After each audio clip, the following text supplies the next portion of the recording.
Matt, I was pretty stunned last night when I heard this soundbite coming out of Arizona State. So for those who do not know, Michigan's suddenly looking for a head football coach after firing Sherrone Moore amidst some personal scandal last week involving a staffer.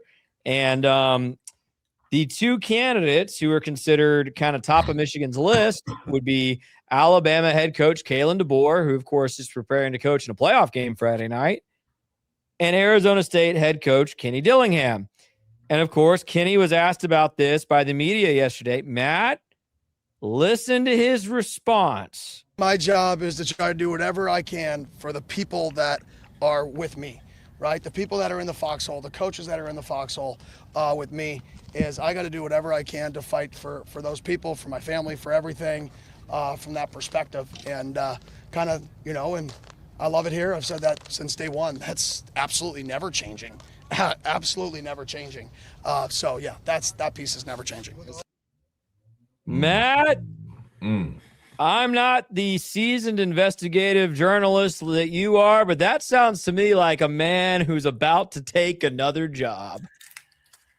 Yeah, and I kind of respect the fact that he basically came out and said, I'm going to use this leverage, and I've got to take care of my people, and I got to take care of my staff, and I have enormous leverage right now, and I'm going to play that card. I mean, he could just say, I want to stay, and then secretly be thinking about taking the Michigan job. He just came out and said, he's not going to fully commit to Arizona State right now. Now, I think this would be, on the coaching angst, how like Lane Kiffin wanted both. He wanted both things. He wanted to be able to stay and help Ole Miss and coach that team while taking the LSU job. And they said, no, thanks. And they have allowed some other coaches to do that.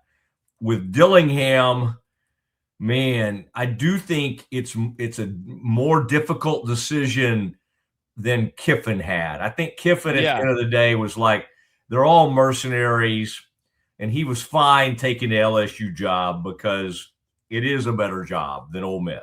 All right, no matter. I mean, you could make the argument that life is better at Ole Miss and all that, but in terms of stature in college football and all that kind of stuff, LSU's a better job. Yeah, money, the whole thing. Although we'll never know, right? I mean, could Ole Miss have matched whatever?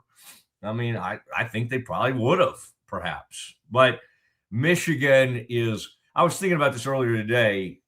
What are the biggest blue blood jobs in the country? And you'd have to say Ohio State, Michigan, University of Texas, Alabama, and probably have to put Georgia in there with what Kirby Smart's done there with the amount of winning he's done. Like, I think right now, I mean, Clemson was right up there, but Clemson's fallen off a little bit.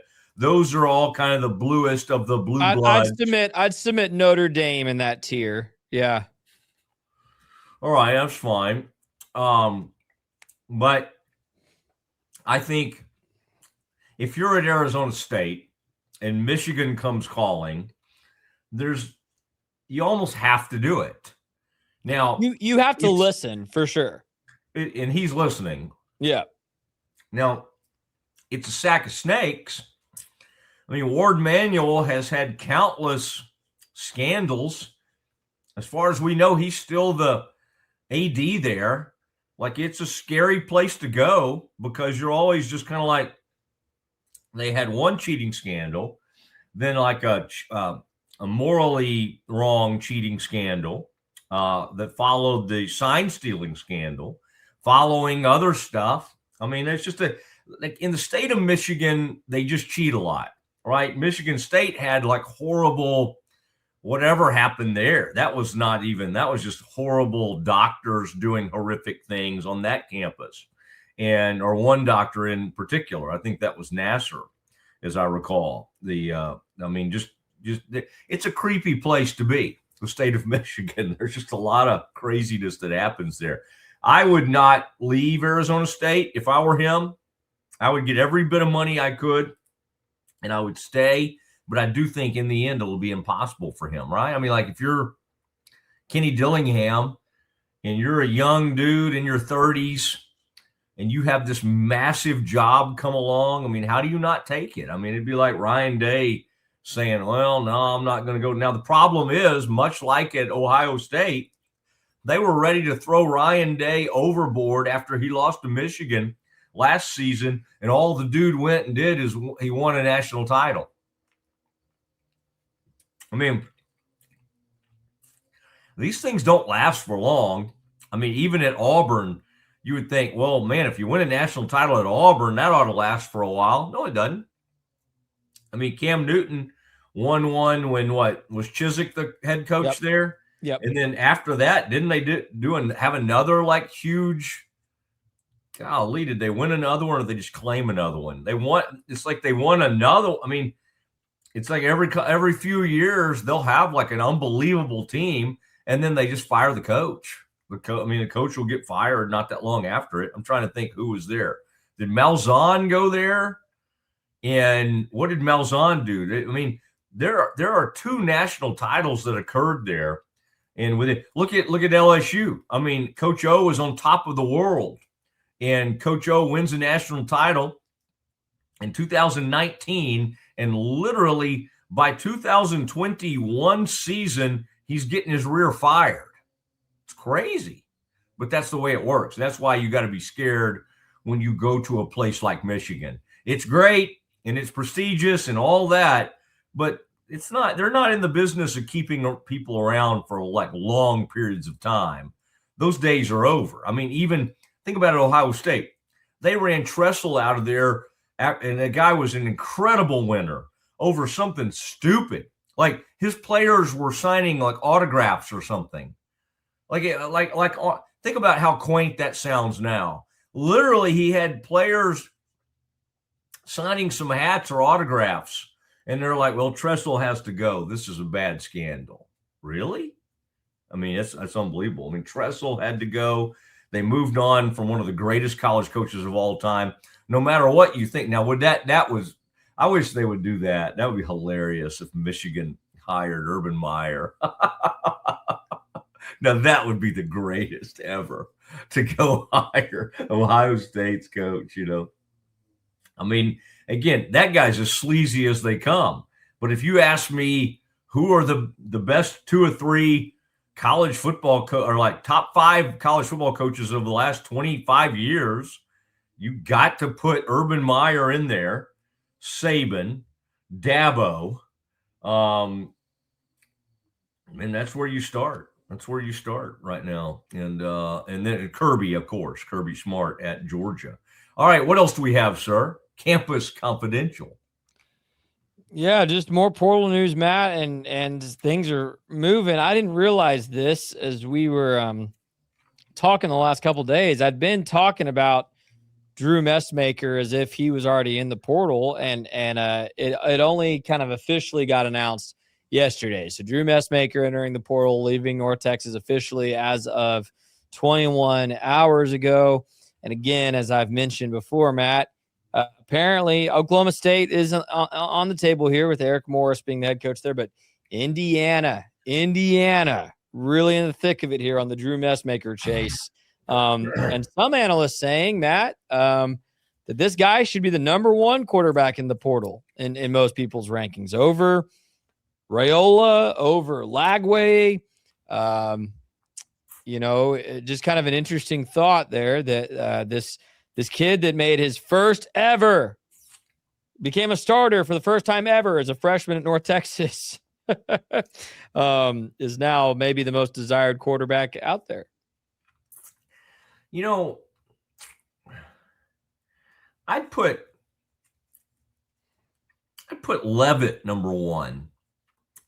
Fair. Would put, I don't, and then after that.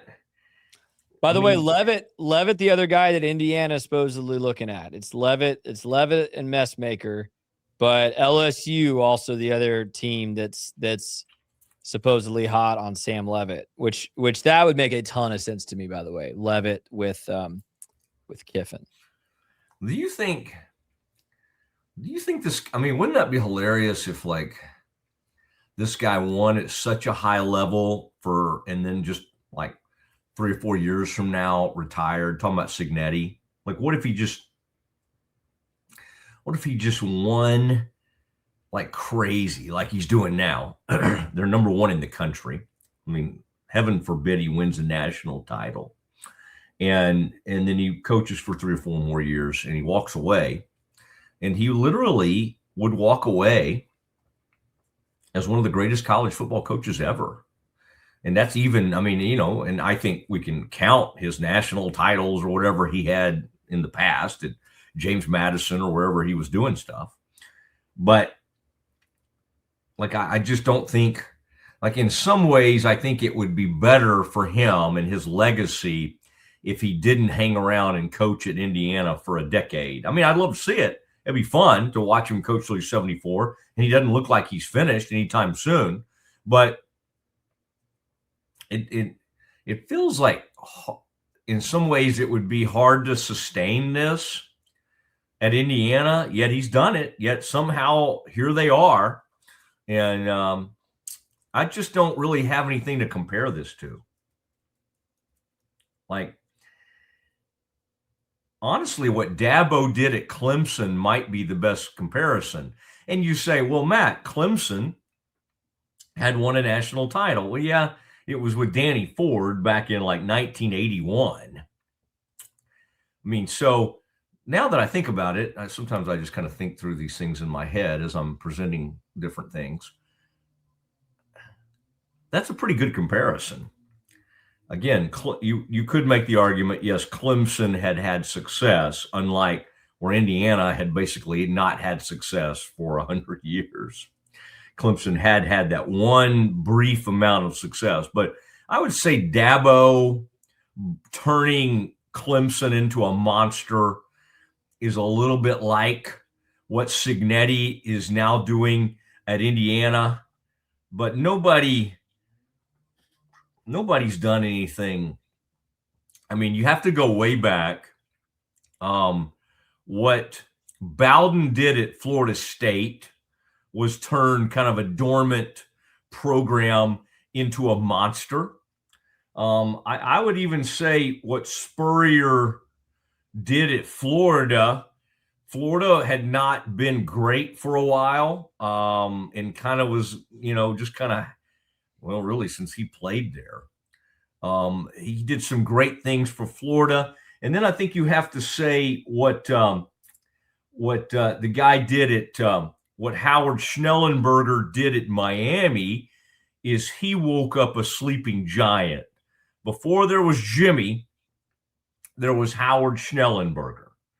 And he turned Miami into the monster that then Jimmy took over and took it to even higher levels. All right. Those are the best comparisons I have to what Kirk Signetti is doing at Indiana. Now,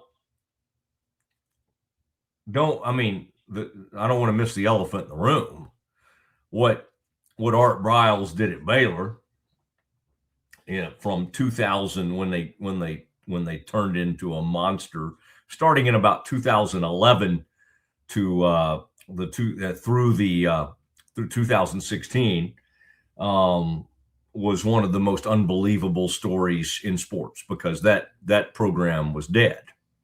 That program had been through Chuck, who remains a friend, Chuck Reedy, post Grant, and Chuck actually was a lot better than people give him credit for. But then it turned into just horrible, right? Or Dirty Dave, Kevin Steele, and Guy Morris, and then Art takes it over and turned it into a monster. So I think that's probably, well, that's a whole topic right there, Scotty. That's pretty interesting to think about.